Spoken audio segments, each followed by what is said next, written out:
Bismillahirrahmanirrahim. Assalamualaikum warahmatullahi wabarakatuh. Waalaikumsalam warahmatullahi wabarakatuh. Bagaimana kabarnya Pak Zulkifli? Alhamdulillah sehat Bu. Oh iya, alhamdulillah.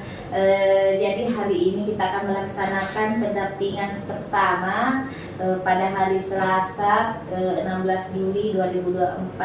Adapun tema pendampingan kita hari ini adalah refleksi awal kompetensi guru penggerak dengan fokus pendampingan, diskusi, tantangan belajar daring, kemudian refleksi penerapan perubahan kelas sesuai pemikiran Ki Hajar Dewantara.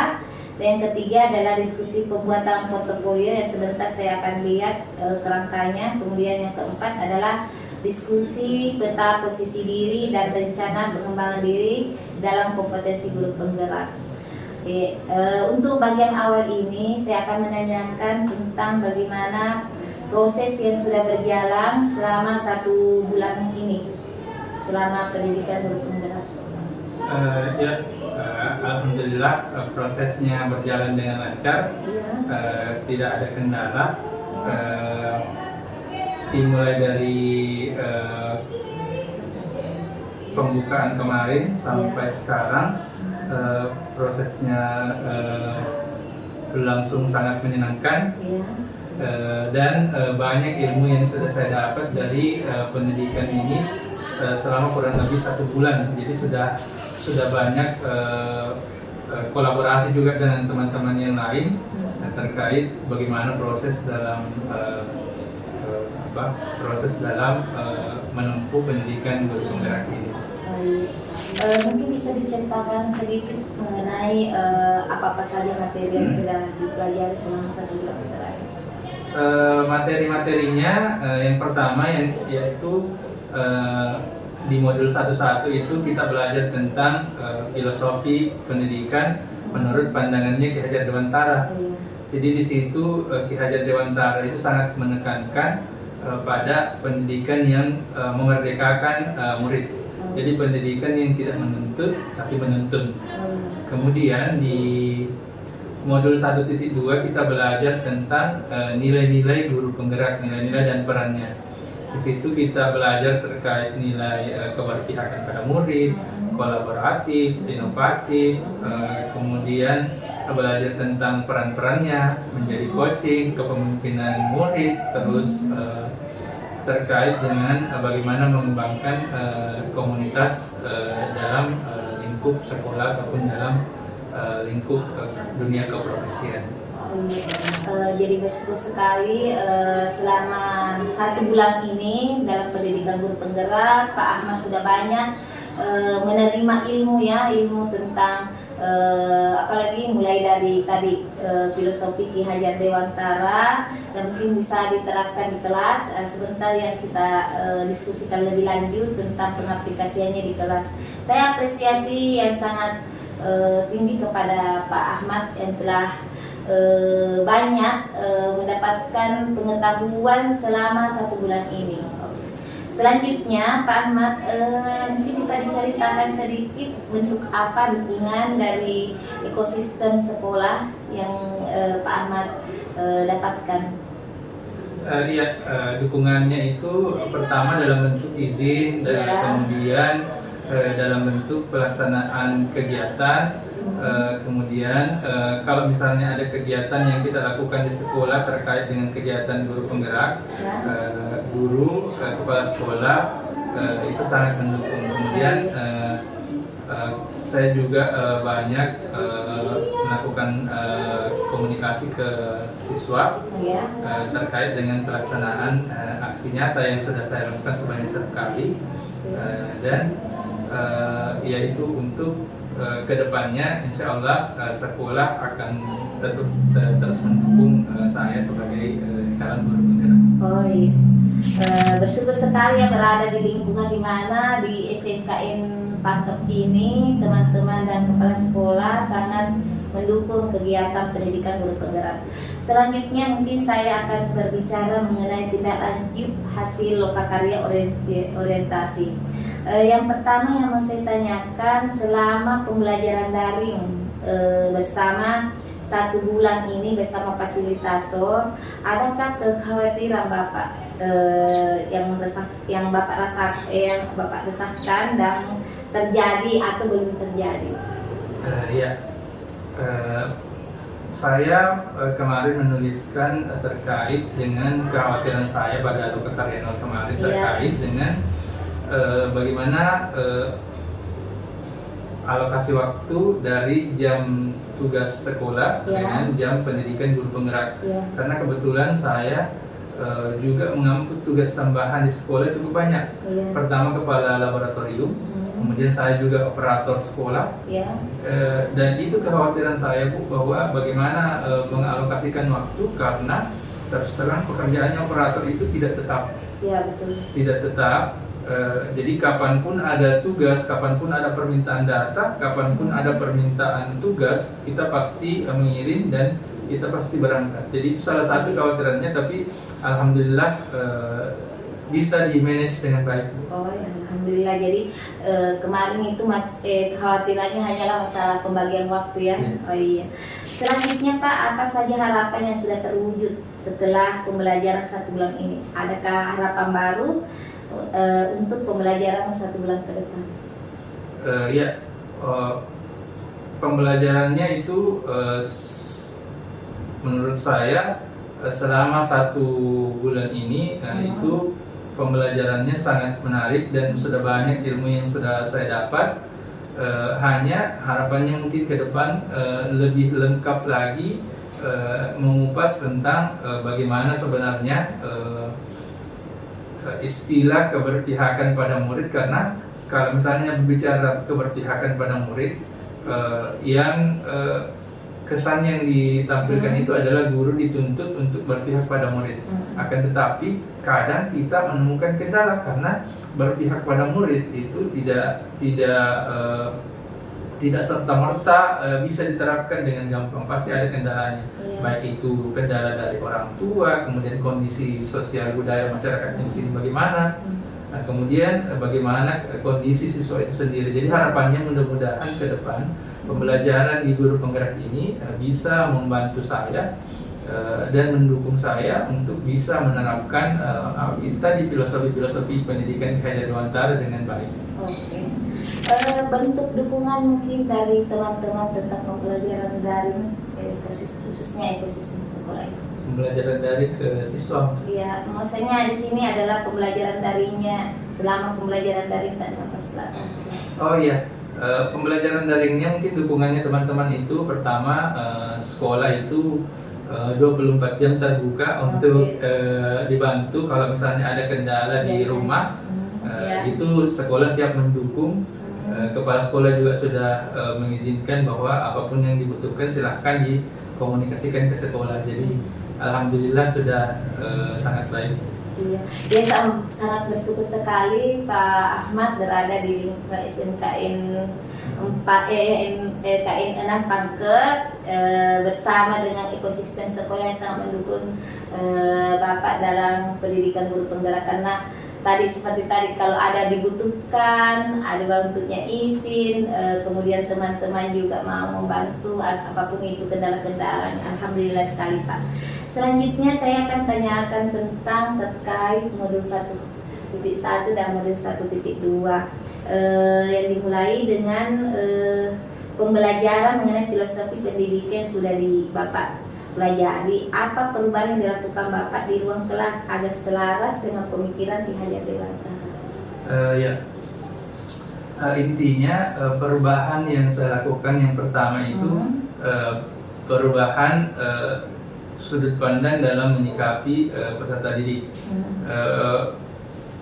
Sudut pandangnya itu yang berubah itu pertama, kita itu tidak lagi menganggap bahwa siswa itu sebagai kertas yang kosong, tapi siswa itu sudah ada sketsanya. Jadi tugasnya guru adalah membuat bagaimana sketsa yang sudah ada ini menjadi gambar yang sempurna atau lukisan yang sempurna. Jadi setelah mempelajari modul 1.1, 1.2, saya menyadari bahwa ke depan pembelajaran itu akan berfokus pada sudut pandang itu tadi. bahwa siswa itu tugasnya guru adalah memoles sketsa ini supaya dia bisa menjadi gambar atau lukisan yang sempurna yang bernilai ketika mereka selesai nanti di SMK Negeri 6 Pangkep ini. Semoga bisa dilanjutkan lagi ke jenjang yang lebih tinggi sesuai dengan potensinya masing-masing. Oke, apa pembelajaran yang Bapak dapatkan dari modul filosofi pendidikan Ki-Hajar Dewantara yang mendorong Bapak melakukan perubahan tersebut? Iya, itu tadi bahwa yang saya dapatkan dari filosofi pendidikan Ki-Hajar Dewantara adalah guru itu bukan lagi sebagai pusat pembelajaran, tapi yang menjadi pusat pembelajaran adalah peserta didik. Jadi menurutnya Ki-Hajar Dewantara yang harus berperan aktif itu adalah peserta didik itu sendiri.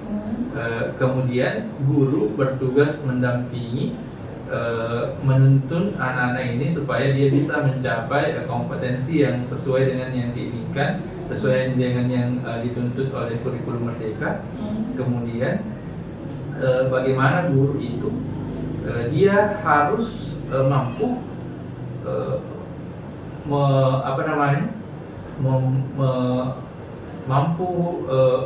mengetahui setiap potensi potensi bakat siswa, kemudian minatnya bagaimana, kecenderungan belajarnya bagaimana supaya pembelajaran itu bisa berlangsung secara maksimal. Mungkin bisa diceritakan sedikit apa yang dilakukan Pak Sul sebelum pembelajaran sehingga terjadi pembelajaran yang sesuai dengan filosofi Ki-Hajar Dewantara. Iya, jadi yang saya lakukan pertama kita harus itu tadi mengetahui bagaimana minat, kecenderungan belajar anak itu, supaya kita bisa tahu bagaimana caranya membuat pembelajaran ini bisa berlangsung dengan baik. Jadi pertama itu mengetahui bagaimana karakternya anak, bagaimana minatnya, kemudian baru setelah itu menerapkan pembelajaran yang mengaktifkan peserta didik. Jadi yang awalnya dulu misalnya kita belajarkan itu lebih banyak yang berpusat pada guru.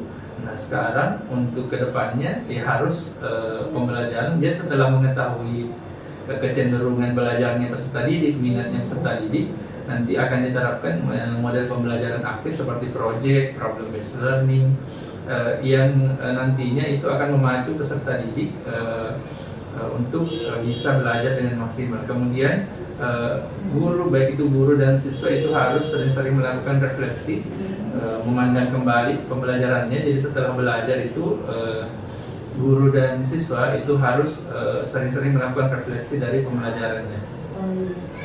Jadi betul-betul sudah tersistematis ya dari apa yang telah diterima dari modul 1.1 tentang filosofi Ki-Hajar Dewantara. Tentunya dari apa yang telah dikatakan oleh Pak Sul, saya sudah bisa menyimpulkan bahwa Pak Sul itu sudah menerapkannya di kelas. Selanjutnya mungkin Pak Sul bisa diceritakan bagaimana responnya peserta didik terhadap perubahan di kelas. Iya, responnya ketika misalnya ini kan pembelajaran yang berlangsung itu kan terdiri dari banyak siswa. Tentu saja pasti responnya itu bermacam-macam. Akan tetapi saya melihat bahwa selama ini siswa yang kita belajarkan dengan metode pembelajaran yang sesuai dengan tuntutan zaman ini, sesuai dengan filosofinya KHD, itu mereka sangat-sangat antusias.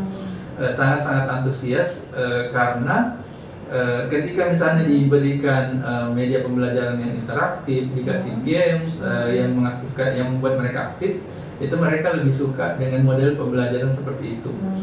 Tetapi tentu saja ada beberapa peserta didik yang karena karakternya bermacam-macam, ada saja peserta didik yang tidak terlalu suka, lebih suka misalnya kalau gurunya yang menjelaskan, gurunya yang menyuapi.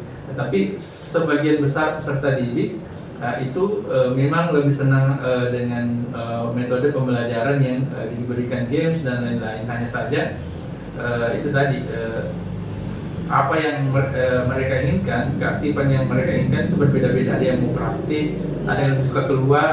Ya. Nah, tapi sebagian besar itu alhamdulillah responnya baik. Alhamdulillah. Tentunya anak-anak juga beradaptasi dengan perubahan. Mungkin sebelumnya dijelaskan atau bagaimana di kelas bahwa ada perubahan seperti ini yang biasanya gurunya yang di depan menjelaskan lebih banyak mengajar secara metode ceramah, tetapi dirubah dan kemudian menjadi berbagai metode yang sesuai dari tadi asesmen diagnosisnya. Oke, selanjutnya apa hal yang sudah baik yang Bapak rasakan dari perubahan tersebut dan apa saja yang perlu diperbaiki ke depannya?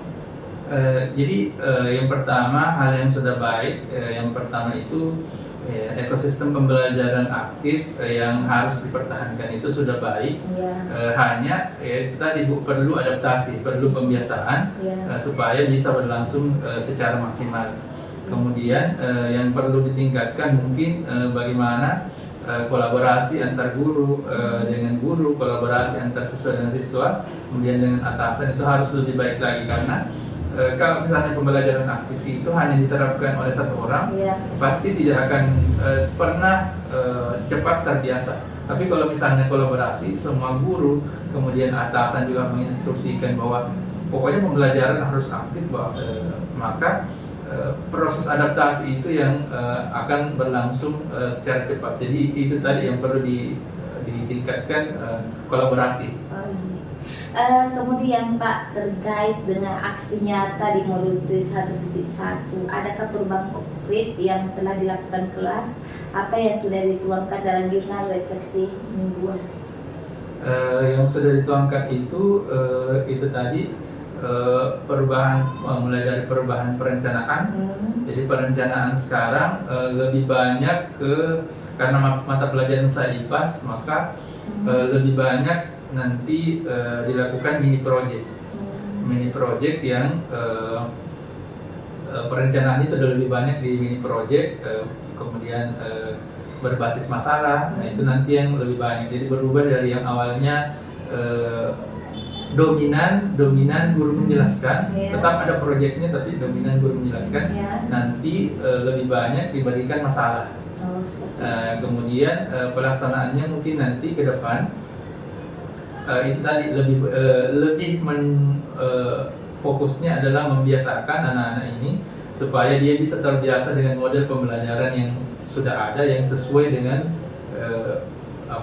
tuntutan kurikulum. Selanjutnya saya mungkin bisa melihat bagaimana pembuatan kerangka portofolio Pak Ahmad. Media apa Bapak yang gunakan? Jadi yang saya gunakan di sini Bu adalah Google Site. Jadi Google Site di sini saya membuat kerangka portofolio yang berisi apa-apa saja yang setelah saya lakukan. Jadi pada saat saya melaksanakan pendidikan guru penggerak, jadi di sini ada berisi file tugas-tugas, galeri, kemudian video-video saya. Kemudian ada juga nanti khusus untuk pelaksanaan aksi nyata, ada juga nanti modul yang akan saya buat. Jadi semua akan saya tempatkan di portofolio digital ini. Mungkin bisa saya lihat komponen utamanya di situ Pak, bagian. Saya melihat ada sedikit ya Pak, sedikit. Saya lihat di sini, saya mulai schedule-nya. Ini jadwal mengajar. Oh iya.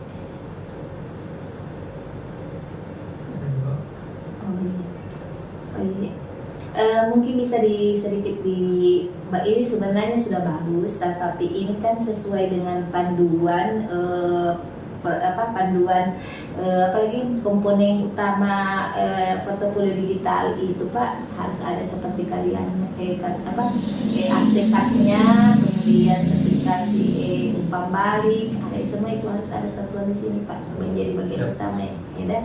Jadi ada itu yang pernah saya kirimkan atau pernah yang dijelaskan waktu Lokanol menjadi komponen-komponen utamanya itu, kemudian dikuatkan dengan panduan Pak, ini komponen-komponen utamanya itu harus termuat di sini dulu yang utama ya.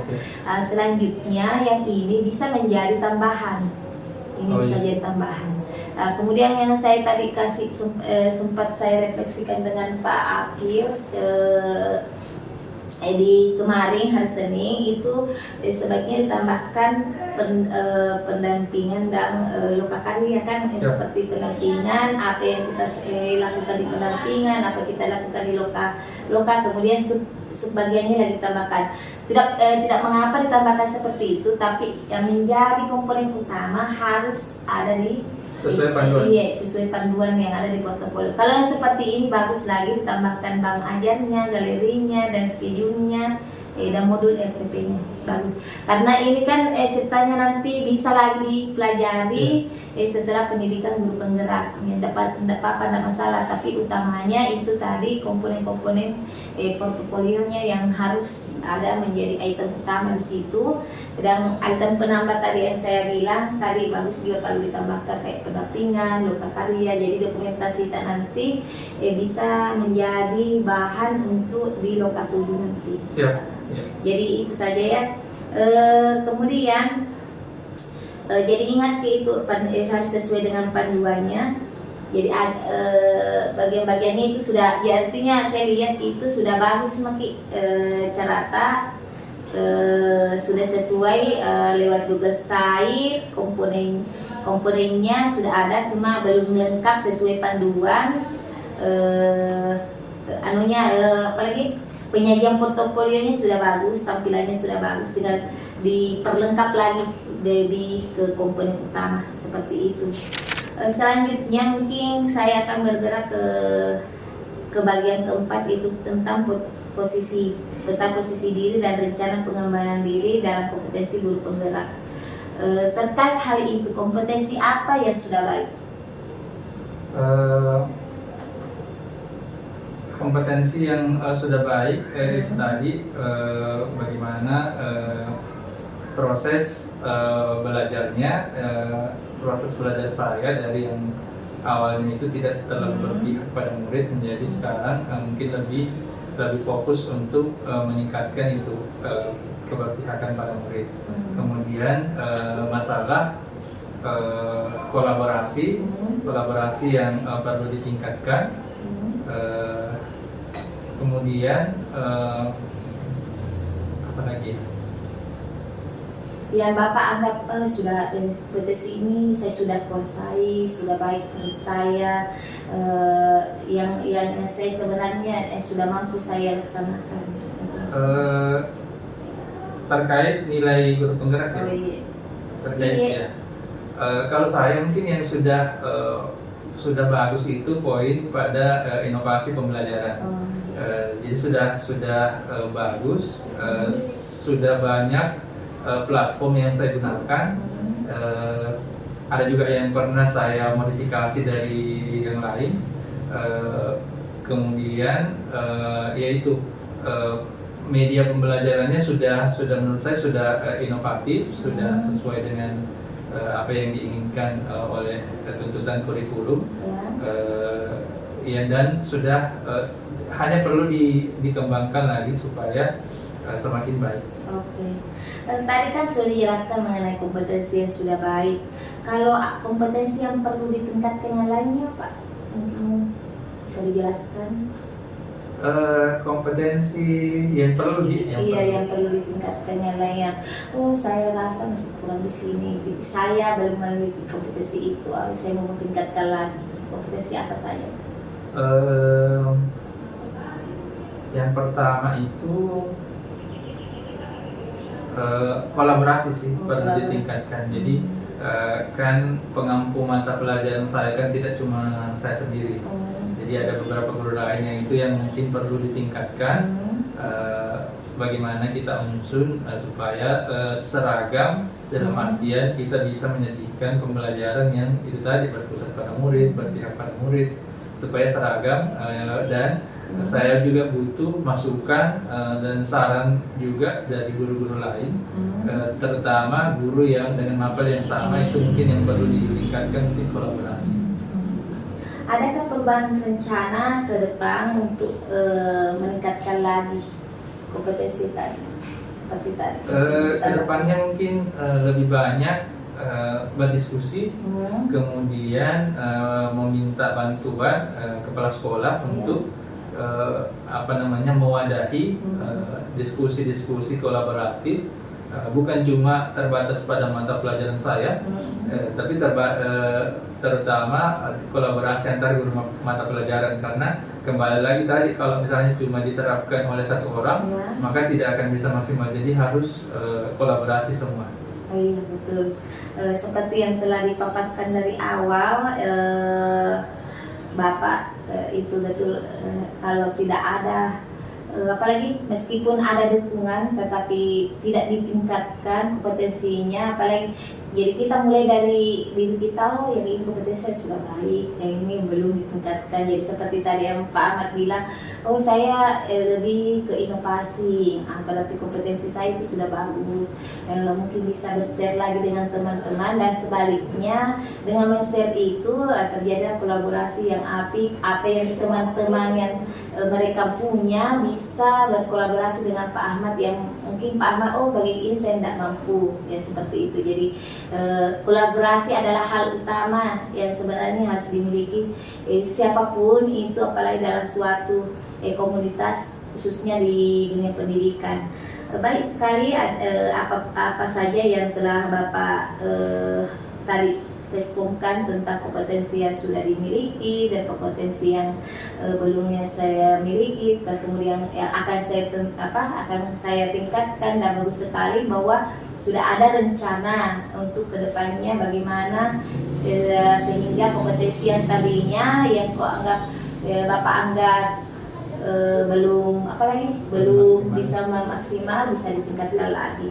Oke, kita berada pada bagian akhir pendampingan. Yang pertama adalah saya akan menanyakan tentang apa penanjaran yang Bapak rasakan selama sesi pendampingan ini. Pertama yang saya dapatkan adalah gambaran. Ya. Jadi gambaran terkait bagaimana dan apa yang akan kita lakukan ke depannya. Ya. Seperti tadi saran-saran terkait protokol digital, kemudian terkait dengan apa yang kita bicarakan tadi, bahwa apa yang menjadi kekurangan itu akan ditindaklanjuti, dijadikan sebagai bahan evaluasi ke depannya, supaya nanti pada pendampingan selanjutnya dan bahkan sampai lokakarya terakhir itu bisa menjadi guru penggerak yang betul-betul menggerakkan. Perefleksian yang dilakukan oleh Pak Ahmad sudah bagus sekali. Sekarang saya mau apakah saya sebagai pendamping atau pengajar praktik sudah baik? Kalau sudah baik atau bagaimana? Apakah ada hal yang harus diperbaiki, dan bagaimana saya melaksanakan ke depannya? Terima kasih banyak Bu. Pertama saya ucapkan atas berbagai saran. Menurut saya pendampingan yang sudah Ibu lakukan ini sangat luar biasa. Ibu juga banyak terus memantau langsung bagaimana proses pembelajaran daring yang kami lakukan. Menurut saya itu sangat-sangat baik. Ibu juga banyak memberikan saran terkait apa yang harus kita lakukan ke depannya, serta saran-saran ini yang semoga saran-saran ke depan